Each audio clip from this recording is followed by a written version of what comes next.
নমস্কার বন্ধুরা, সম্পাস রান্নাঘরে আপনাদের সকলকে স্বাগত। আজ আবার একটি ক্রিসমাস স্পেশাল কেকের রেসিপি নিয়ে আপনাদের কাছে চলে এলাম। আজকে আমি বানাচ্ছি ক্রিসমাস ট্রি কেক। রেসিপিটা শেয়ার করলাম, তাই ভিডিওটা স্কিপ না করে পুরো রেসিপিটা দেখার অনুরোধ রইল। রেসিপিটা ভালো লাগলে আমাকে কমেন্ট বক্সে কমেন্ট করে জানাবেন। ভালো লাগলে লাইক বাটনটাও প্রেস করে দেবেন, আর আপনাদের বন্ধুদের মধ্যে আমার ভিডিওটাকে শেয়ার করে দেবেন। আর আমার নতুন বন্ধুদের কাছে অনুরোধ, আমার চ্যানেলটাকে সাবস্ক্রাইব করে পাশে থাকবেন। আর আমার চ্যানেলে নতুন নতুন রান্নার ভিডিও দেখার জন্য পাশে থাকা ছোট্ট বেল আইকনটা প্রেস করে দেবেন।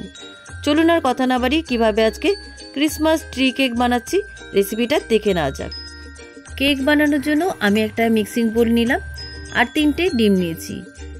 এবার এই ডিমগুলোকে ফাটিয়ে ডিমের সাদা অংশটা আর হলুদ অংশটা আমি আলাদা আলাদা বাটিতে রেখে দিচ্ছি।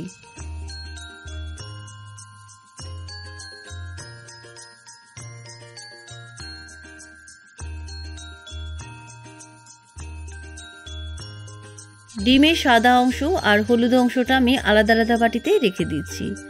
বাকি দুটো ডিম ওই একই পদ্ধতিতে আলাদা আলাদা করে রেখে দিচ্ছি।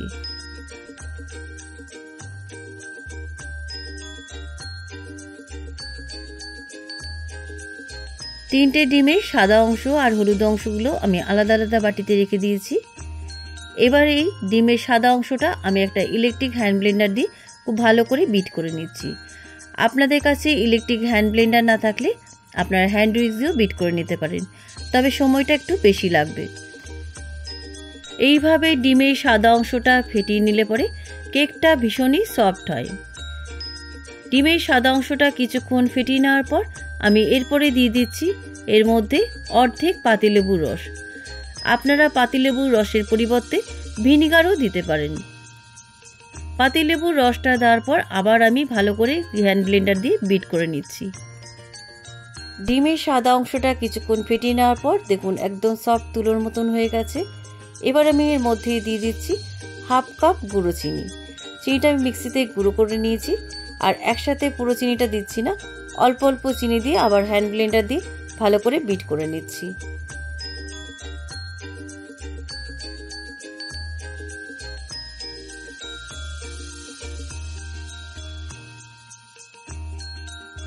ডিমের সাদা অংশের মধ্যে গুঁড়ো চিনিটা খুব ভালোভাবে মিশে গেছে। এবার আমি এর মধ্যে দিয়ে দিচ্ছি ডিমের কুসুমগুলো দেওয়ার পর আবার আমি ইলেকট্রিক হ্যান্ড ব্লেন্ডার দিয়ে খুব ভালো করে ফেটিয়ে নিচ্ছি।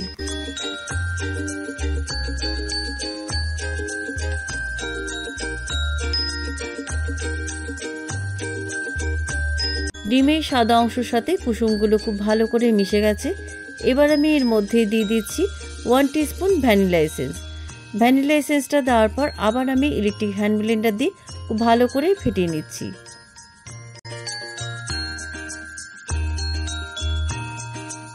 ডিমের মধ্যে সমস্ত উপকরণগুলো খুব ভালো করে ফেটানো হয়ে গেছে। এবার আমি ময়দাটা চেলে নেব। ময়দাটা চালার জন্য আমি একটা মিক্সিং বোল নিলাম। বোলের উপরে একটা ছাঁকনি বসিয়ে দিলাম। এবার দিয়ে দিচ্ছি 1 কাপ ময়দা, দিয়ে দিচ্ছি 1/4 টিস্পুন লবণ, 1 টিস্পুন বেকিং পাউডার, আর দিচ্ছি হাফ টিস্পুন বেকিং সোডা। এবার সমস্ত শুকনো উপকরণগুলো খুব ভালো করে চেলে নিচ্ছি। এইভাবে শুকনো উপকরণগুলো চেলে নিয়ে কেকে দিলে পরে কেকটা ভীষণই ভালো হয়, আর কেকের মধ্যে কোনো লাম্পস থাকে না। সমস্ত শুকনো উপকরণগুলো ভালো করে চালা হয়ে গেছে। এবার এই শুকনো উপকরণগুলো আমি ডিমের ব্যাটারের মধ্যে ঢেলে দিচ্ছি। এবার এই ডিমের ব্যাটারের মধ্যে দিয়ে দিচ্ছি হাফ কাপ ভেজিটেবল অয়েল। আপনারা ভেজিটেবল অয়েলের পরিবর্তে মেল্টেড বাটারও ব্যবহার করতে পারেন। এবার সমস্ত উপকরণ একটা হ্যান্ড উইক্স দিয়ে খুব ভালো করে ফেটিয়ে নিচ্ছি। আর ফেটানোর সময় কিন্তু একদিক দিয়ে ফেটাবেন। দেখুন ব্যাটারটা আমার ফেটানো হয়ে গেছে। এবার আপনাদের দেখিয়ে দিচ্ছি ব্যাটারের থিকনেসটা। খুব পাতলাও না, দেখুন একদম ফিতের মতো পড়ছে। ব্যাটারটা একদম পারফেক্ট হয়েছে। আর কেকটা আমি গ্যাস ওভেনে বানাবো, তার জন্য আগে থেকে কড়াই প্রিহিট করতে দিয়েছি, আর মাঝখানে একটা স্ট্যান্ড বসিয়ে দিয়েছি। এবার আমি কেকের মোল্ডের মধ্যে কেকের ব্যাটারটা ঢেলে দেবো। আমি এরকম কাগজের মোল্ড নিয়েছি, আপনারা এরকম অ্যালুমিনিয়াম ফয়েলও নিতে পারেন, কিংবা স্টিলের ছোট বাটিও নিতে পারেন। এবার আমি কেক মোল্ডের মধ্যে কেকের ব্যাটারটা ঢেলে দিচ্ছি। আমি 3টে কেক মোল্ড নিয়েছি। এবার আমি একটা মেজারমেন্ট কাপ মেপে আমি কেক মোল্ডের মধ্যে কেকের ব্যাটারটা ঢেলে দিচ্ছি। আপনারা চামচ দিয়েও কেকের ব্যাটারটা ঢেলে দিতে পারেন।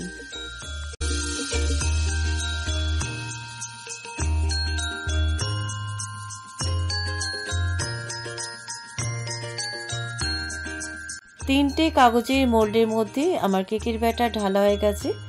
এবার আমি উপর থেকে একটু টুটি ফুটি ছড়িয়ে দিচ্ছি। যেহেতু আমি গ্যাস ওভেনে কেকগুলো বেক করব, তাই আমি একটা স্টিলের প্লেট নিয়েছি। এবার এই স্টিলের প্লেটের উপরে আমি কেকের মোল্ডগুলো রেখে দিচ্ছি।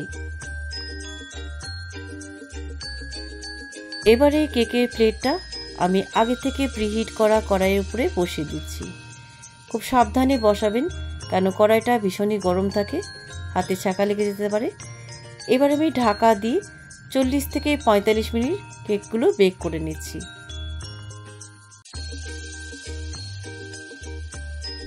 45 মিনিট পরে ঢাকাটা খুলে নিলাম।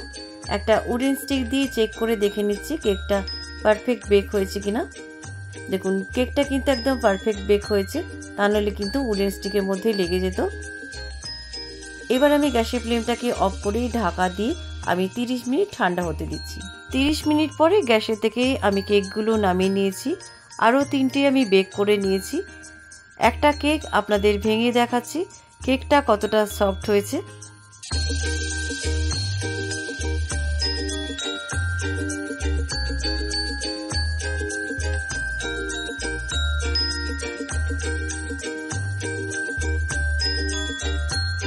কাগজের মোলটা ছাড়িয়ে আমি দেখিয়ে দিচ্ছি আপনাদের কেকটা কতটা সফট হয়েছে। দেখুন কতটা সফট হয়েছে, আপনাদের ভেঙেও দেখিয়ে দিচ্ছি। এবারে কেকগুলো ডেকোরেশন করার জন্য একটা মিক্সিং বোলের মধ্যে হাফ কাপ ফ্রেশ ক্রিম নিয়েছি। এবারে এই ফ্রেশ ক্রিমের মধ্যে দিয়ে দিচ্ছি কয়েক ফোঁটা green food colour.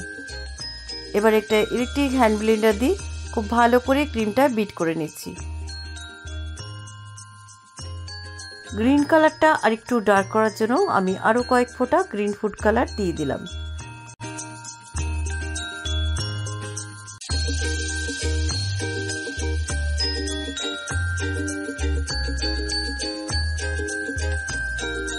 Cake decoration করার জন্য ক্রিমটা আমার রেডি।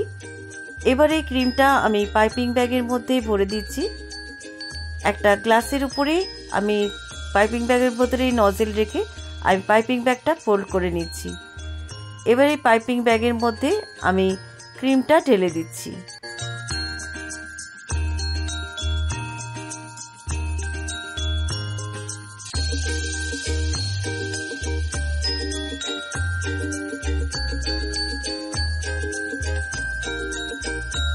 পাইপিং ব্যাগের মধ্যে ক্রিমটা আমার ঢালা হয়ে গেছে। এবার পাইপিং ব্যাগটা টাইট করে গার্ডার দিয়ে আমি পাইপিং ব্যাগের মুখটা আটকে দিচ্ছি। এবার একটা কেক ডেকোরেশন করে আপনাদের দেখিয়ে দিচ্ছি। পাইপিং ব্যাগের ক্রিমটা আমি ক্রিসমাস ট্রি এর মতো শেপ করে আপনাদেরকে ডেকোরেশন করে দেখিয়ে দিচ্ছি।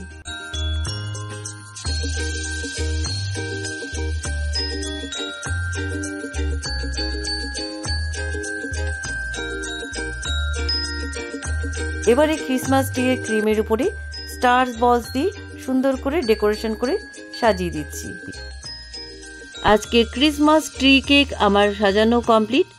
কেমন লাগলো আজকের ক্রিসমাস ট্রি কেক রেসিপি? আপনারাও ক্রিসমাসের দিনে এরকম ক্রিসমাস ট্রি কেক বানিয়ে সবাইকে তাক লাগিয়ে দিন। রেসিপিটা কেমন লাগলো আমাকে কমেন্ট বক্সে কমেন্ট করে জানাবেন।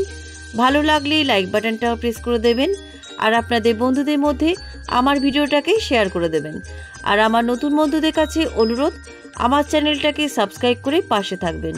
আর আমার চ্যানেলে নতুন নতুন রান্নার ভিডিও দেখার জন্য পাশে থাকা ছোট্ট বেল আইকনটাও প্রেস করে দেবেন। আজ তাহলে চলি, আবার একটা নতুন দিনে নতুন রেসিপি নিয়ে আপনাদের কাছে চলে আসব। সবাই ভালো থাকবেন, সুস্থ থাকবেন। ধন্যবাদ।